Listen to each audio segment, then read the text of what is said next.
Welcome to our channel. Today we how to update iOS on old iPad step by step clearly. Begin by ensuring your iPad is charged. Connect your iPad to a Wi-Fi network. Check your current iOS version by going to Settings. Tap on General. Select About. Look for the software version entry. Visit the Apple website to confirm the latest iOS version available for your device. If your iPad is compatible, return to Settings. Navigate back to General. Tap on Software Update. Your iPad will check for available updates. If an update is available, you will see information about it. Tap Download and Install to begin the update process. You may need to enter your passcode. Agree to the terms and conditions to continue. The download process may take some time depending on your internet speed.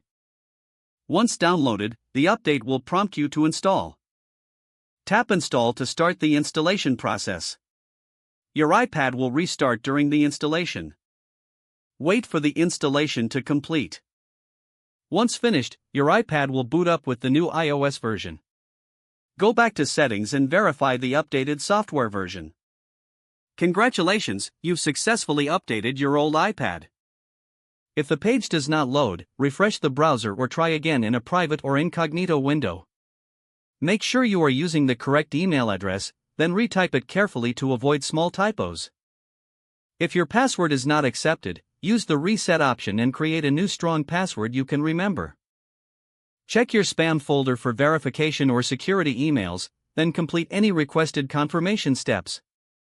Enable two-factor authentication if available to improve account security and reduce unauthorized access risk. After signing in, review your profile details so your contact information and settings are accurate and current. If you see an error message, note it down and try again after restarting your device and internet connection. Log out when you finish, especially on shared devices, to keep your account and payment information secure. If the page does not load, refresh the browser or try again in a private or incognito window. Make sure you are using the correct email address, then retype it carefully to avoid small typos. If your password is not accepted, use the reset option and create a new strong password you can remember. Don't forget to like this video and subscribe to our channel for more step-by-step tech guides.